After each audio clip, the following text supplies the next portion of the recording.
Watch that interview so far, a measure of the enormous emotion and division this conflict has awoken. Well, among those viewers was Mohammed Hijab, the controversial pro-Palestine influencer with nearly 1 million YouTube subscribers of his own. Here's what he had to say about it. Do you think Piers Morgan, on fair grounds, would try and speak to me about an issue like this? Or Ben Shapiro, when they know what I'm going to come with? Absolutely not. Don't pretend you don't know who I am. You've been watching my videos. You know what I'm about. Your silence is deafening. And your cowardice is apparent. Well, Mohammed Hijab joins me now. Mohammed, thank you very much for coming in. I hadn't actually watched your videos. I have now. I've watched a few of them. I'm aware you've got a massive following. You've got nearly 1 million YouTube subscribers. You're an influential person, and you have a lot to say about this issue, obviously. So I thank you for coming in, but I'm not too cowardly to talk to you. I don't have a horse in this race. I think I've tried to straddle a divide of being fair-minded with all sides. I've had all voices on the show. I commend you for that, actually, Right. to be honest, for bringing me on. But do realise I did caveat that with on fair ground. So let's hope that this interview is conducted. I intend to be completely fair. Yeah, sure. I promise you, because all I want to get to here is a real sense of what is going to happen. We can all look back at. We can all look back. Let me just.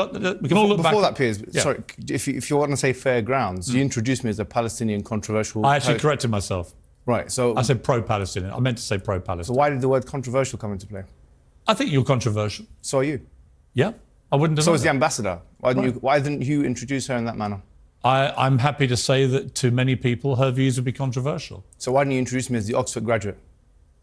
Do you want to be introduced as that? Yes. Okay, or an Oxford graduate. Go ahead.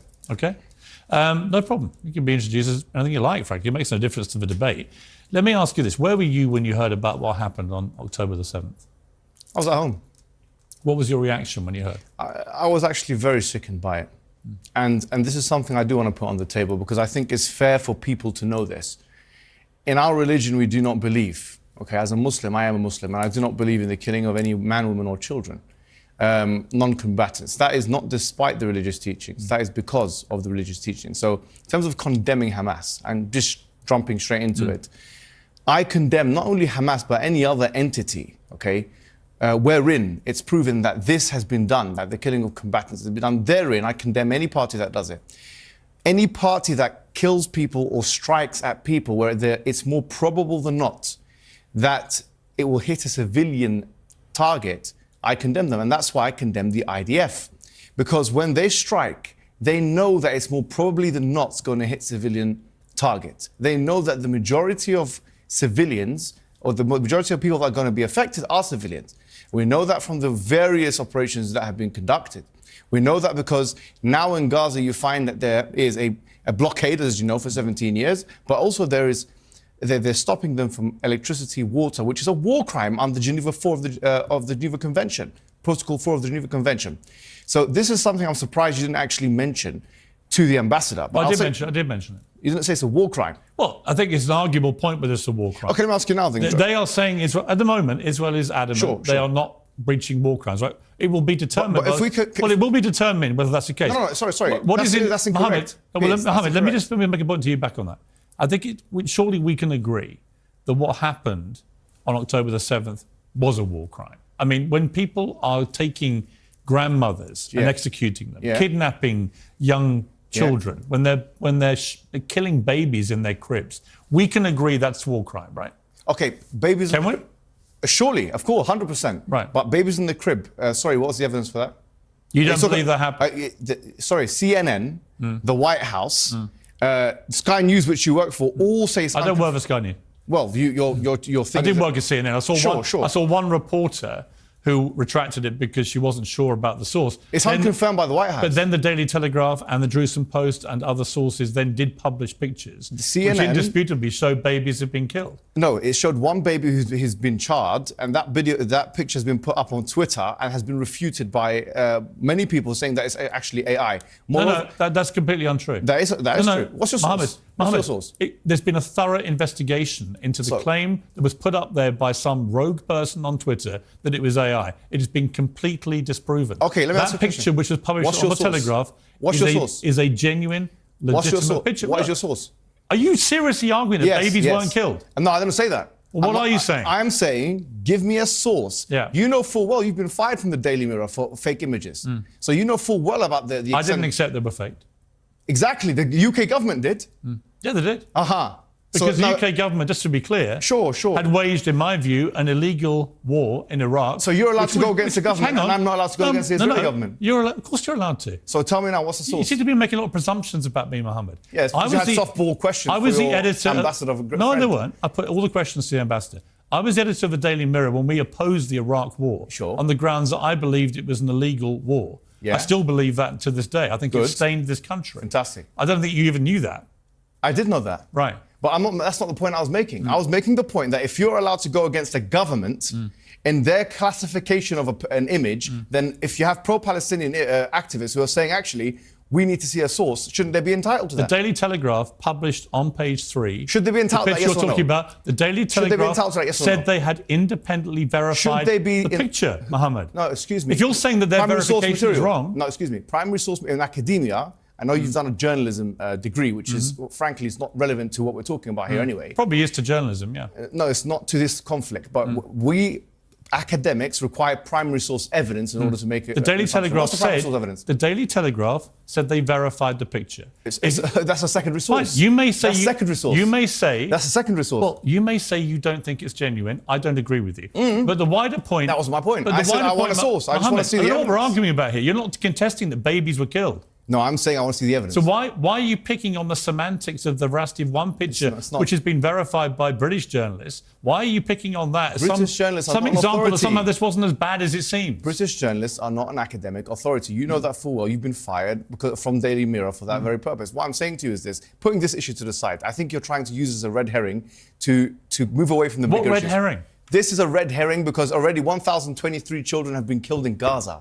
That's why. And you didn't ask the ambassador that question. I literally asked the ambassador. No, I said 3,000 people have already been killed in a week in Gaza. Well, you didn't ask her whether did you even listen to my interview with the ambassador? I did listen, but excuse me. Well, don't put words in my mouth or say I didn't ask a question. Let me ask you a question. Do you condemn the killing of those children by the IDF? I'll tell you what I condemn. Yes or no? I'm going to answer your question honestly and truthfully. Sure. And because I've tweeted about this, right? Oh, okay. I think that what happened on October the 7th was one of the worst atrocities I have ever had to read about or watch on video. It happens every day in Palestine. No. So why do you care about that? It actually doesn't. It doesn't. It does actually. Yes. No. The Israeli forces. I've got the stats for that. Israeli forces do not go. Cast-led, Wait a minute, protective Mohammed. edge. Go and check it out. Mohammed. Israeli forces. Cast-led, protective edge. Israeli forces don't go into Gaza on one day and grab grandmothers and kill babies in their beds. Okay. And no, hold on. Rape and abuse women. So, rape, is there any evidence for that? It's been multiple reports in multiple mainstream media publications. Well, you're going to sit here and deny everything. No, right? I'm not denying anything. You are. No, I accept that some civilians have been killed. I do accept this. And I already said... You don't believe any of the reports that women were raped? No, I didn't say that. I said that it's still to be do you verified. think they were raped? No, I don't know. It's like the Russell Brand thing. You said we don't know any the evidence. So why do you apply two different standards? Okay, so it's been reported. When it's Israel, we know they're raped. When it's Russell Brand, you don't know because you're friend. No, it's been reported by legitimate news sources. When it's Israel, you know they're raped. But when it's Russell Brand, you don't know. Them. When it's Russell Brand, you don't know if they're raped. There's no comparison between Russell Brand and what's happened. It's the same thing. It's a rape allegation. Why are you stuttering? I'm not stuttering. You are stuttering. You don't have anything You're contesting every single thing that I'm saying. Yeah, that's and I'm saying to you, at the end, 1,300 people were brutally 2,000 people have been killed on the other side. Abused. 2,000 people have been killed on the other side. I said that to the ambassador. Okay, but do you condemn that, yes or no? I don't think... So you refuse to condemn? No. You do refuse to condemn? Why are you putting words in my mouth? Because you're not condemning it, are you? What do you want me to condemn? Okay, excellent. What do I want you to condemn? Yes. I want you to condemn the fact that the IDF, knowing that it's more probable than not, pressing buttons from the sky, killing innocent civilians, 1,000 of them children, that is a war crime and that is not acceptable morally. Just like you condemn the other one. Is it condemnable or not? I believe, given the scale of what Hamas did on October the 7th, Israel is entitled to kill children. No, that's not what I said. Go ahead. They're entitled to defend themselves with force. Okay, excellent. Then the question becomes, Mohammed, it's an interesting debate. Sure. If, as it seems to me, you believe too, Go on. Hamas are not a force for good, do you believe that? Well, I think that anybody who kills children and those elements of Hamas who are killing children... Right, so we can agree. So we agree. So my point is, if Israel's purpose is to rid the world of Hamas after the atrocity of October the 7th, How do they do that, given that Hamas embeds itself in civilian areas in the way that it does? Everyone knows that in Gaza. Okay. How do they do that Excellent. in this surgically clean way that you seem to think they should be doing? Okay, can I say... How do you not kill civilians? Beautiful. I don't like any civilian death. Do you mind if I answer the question? I don't endorse any civilian death. Well, no. Do you I don't condemn it, though. Hang on. Yeah. No, and here's why. Because I support Israel's right to defend itself. Beautiful. Now, can I say something? No, one more point. So then you can reply. Sure. But the question then becomes, what is proportionate? Okay. What is a proportionate response? Okay. I don't have the answer. Excellent. Because I don't know what a proportionate response to 1,300 murders is. When 260 young people at a music festival, most of them peace-loving people enjoying themselves at a festival, when they get slaughtered by people paragliding in with machine guns, I don't know what the proportionate response is. Piers, let me respond to you. So can you tell me? You've spoken for about 2 minutes. You didn't do that with the ambassador. By the way, I'm just showing you, you're saying fair, but you're not being fair. I've said okay, what I want to say. So let me paint a picture. I will be fair. Sure. I'm genuinely interested in what you have to say. Right, excellent. You're from Irish descent. You know that there was an IRA in Belfast and so on. Okay, so let me ask you a question now. If there was IRA in Belfast and they were occupying council properties and so on, and then we have a plane of RAF going to destroy that council property, destroy all of Belfast, flatten it, as one representative said, Gottlieb. The IDF said that. One of the IDF members said that we will flatten it completely. That's what we want to do. We don't care about accuracy, he said. We care about damage. That's what he said. You didn't question her about that. But anyway, if the RAF were to then go into Belfast and flatten, as the IDF and these guys want to do, if they want to flatten Belfast with all the white people, I'm going to use the term white, all the white people, council estates living in there, with the excuse that we're doing it because it's proportionate defense to the terrorists. What would you say about that? Here's what I would say to you. Is that acceptable or unacceptable? Here's what I would say to you. Yeah. The IRA committed a series of atrocities over numerous decades. They targeted, in their eyes, military and political targets. They usually gave some form of warning, not always. Okay. They were terrorists. No, they were terrorists. Sure. They never, ever went out one day and committed the barbaric slaughter of 1,300... Irrelevant. No. If they did. Sorry, it's not irrelevant. If they did. No, Mohammed. If they did. Here's why it's not irrelevant. Okay. They never did. But if they did, would you accept the RAF to flatten Belfast? There were outrages committed by the loyalist paramilitaries too. My question is, here's my point. If they did, would you think it's acceptable? They never came close to committing an outrage on that scale. If they did, is it acceptable they to never flatten went Belfast? in and kidnapped grandmothers or killed babies in cribs. Is it acceptable or not? They believe they were fighting for better or worse, and I believe for worse, and that's why I'm glad peace was found. They believe they were fighting political and military targets. I'm trying to bring it closer to home to you. You're trying to compare apples and oranges. No, I'm not. Yes, you are. It's you that's doing that. The only comparison that I would say that we saw from October the 7th and what Hamas did is with ISIS. Excuse me. It's the only comparison. Do you mind if let me ask you a question. A Palestinian... And ISIS were taken out, by the way, with planes... Me. No, here's what... You didn't do this with the ambassador. I'm going to finish. You did this with Ben Shapiro, which you gave the show to him. No, hang on. I'm giving you plenty of time. No, you're not. I'm giving you plenty. You asked about the analogy of a plane flying over and targeting... But you didn't answer my question. But that did happen, Mohammed, with ISIS. Would you accept Belfast to be flattened or not? Yes or no? Wait a minute. It never happened, so the like for like isn't relevant. It's a hypothesis. It's hypothetical. It's not. I don't do hypotheticals.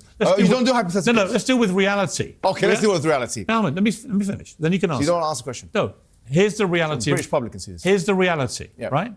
British public can see this. Yeah, they can see it. Yeah, go on. They listen to the debate. Keep going. Right?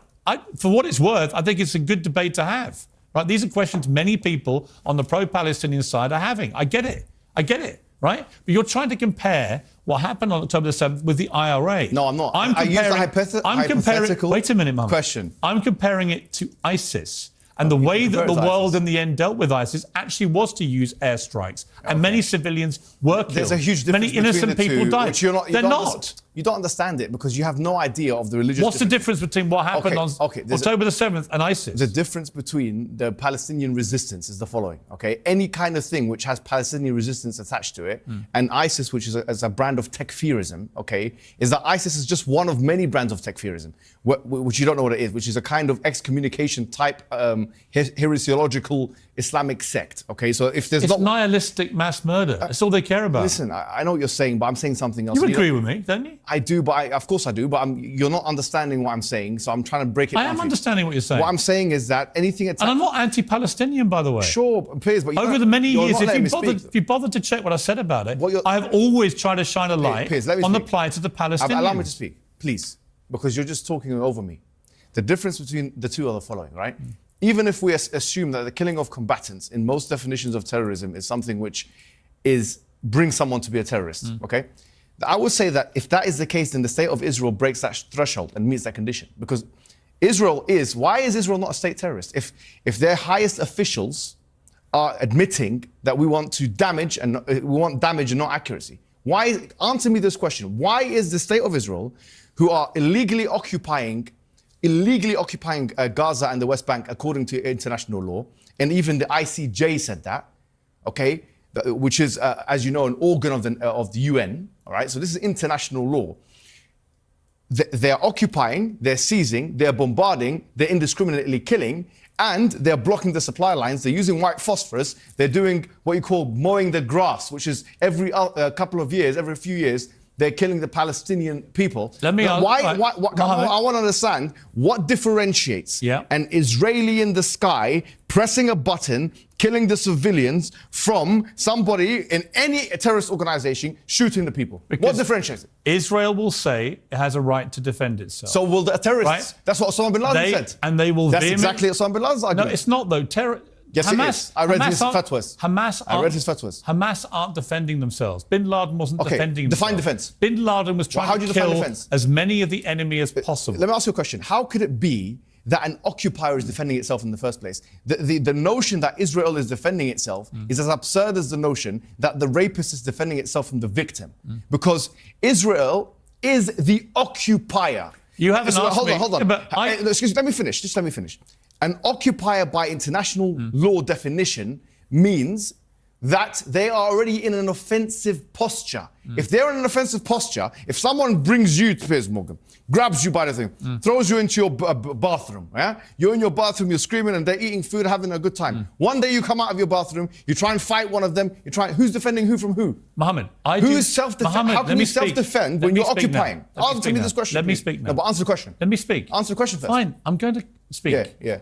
Let me answer. Yeah. I believe that Israel's made a number of bad choices. That's not answering my question. Wait, I'm telling you what I think. You're not answering my question. Telling you what I think. Sure, go ahead. Okay?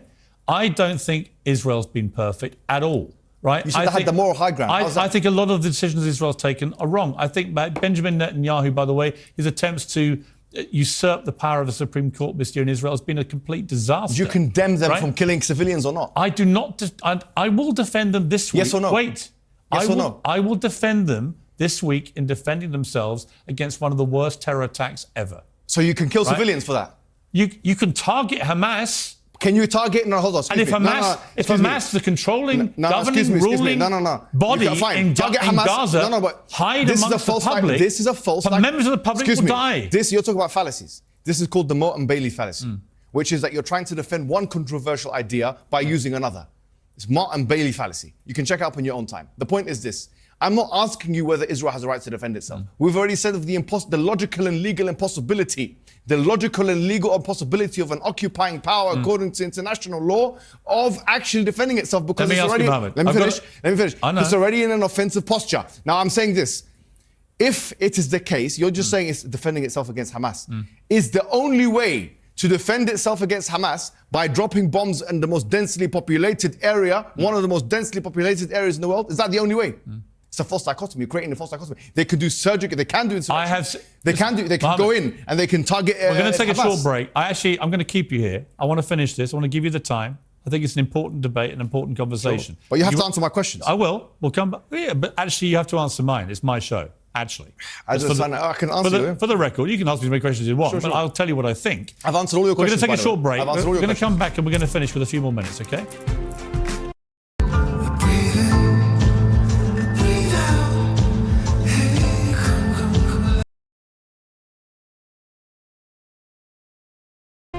Welcome back to Piers Morgan says, well, Mohammed Hijab is still with me. Mohammed, we've had a lively debate. I knew it would be a lively debate. This is a very important issue. It's a passionate issue. People on both sides. If I tweet about anything, doesn't matter what I say. One side, if I'm even remotely sympathetic to them, the other side, poor abuse and vice versa and so on. Let's try and cut through it all and get to what happens here. How do we find peace in the Middle East? I've been covering Israel-Palestine since I've been a journalist, 3 decades. And it seems to me we're as far away now as we've ever been. How do you think we get You'll to a be place of surprised. peace? Look, even Hamas, some 4 or 5 years ago, they even agreed to the 1967 lines, the borders. And what you have to understand, that this cannot be scapegoated on Hamas, because before Hamas's existence, this was still going on. This was going on before Israel's existence. But do you believe in a two-state solution? No, I believe in... Look, even Hamas was proposing a two-state solution. But do you believe in it? Look, there's advantages and disadvantages. This is a different... I don't know. I mean, it's a difficult one. I'll be honest Could you with imagine 2 states next to each other living in peace? Palestine, Israel. Look, it's a possibility. I mean, as I say, even Hamas was saying that that's a possibility. I mean, this was 4 years ago. But what I want to bring to your attention is that nothing can happen if the international body or the UN becomes a toothless agency. In 2018 to 19, when actually 221 people were killed on a peaceful protest in Gaza. It was called the Great March of Gaza. 220 people died. Hamas didn't shoot a bullet. No rocket was launched, yeah? So 220 people died, and this is even mentioned by the UN and these kind of agencies. They tried to bring it up, the Palestinian Authority, they tried to bring this up to what we call the ICJ, which is part of the UN, okay? What happened is the Donald Trump administration, they threatened to freeze the assets of the ICJ, which tells you the following. What are the Palestinian people to do? Because the fact of the matter is, if they try and bring it up... Let me ask you. Let me finish the point. Let me just finish the point. If they try and bring it up... We're running out of time. That's why I'm jumping in. If they try and bring it up to international law, it's thwarted. I do think international law matters. Sure. I just don't believe that any peace can be achieved with Hamas in charge. Do you? Before Hamas... Now, after what happened last weekend. Forget about last weekend. Last weekend is... Can't forget about last weekend. No, it's not. Before last weekend, before Hamas in 1987, this was still going on. But not on this scale. And worse. No, it wasn't as bad as this. What are you talking about? What happened on October 7th that shows ignorance was of the history. single worst assault on a populace since 9/11. It was. Yom Kippur War was 2,600 people died, by the way. 1973. That's false. In one day? In one day, I don't know, about 600 people died in one day. Mohammed, I've got to leave it there. We've run out of time. I gave you more time than I planned to. I hope you appreciate that. Thank you. And I appreciate you coming in.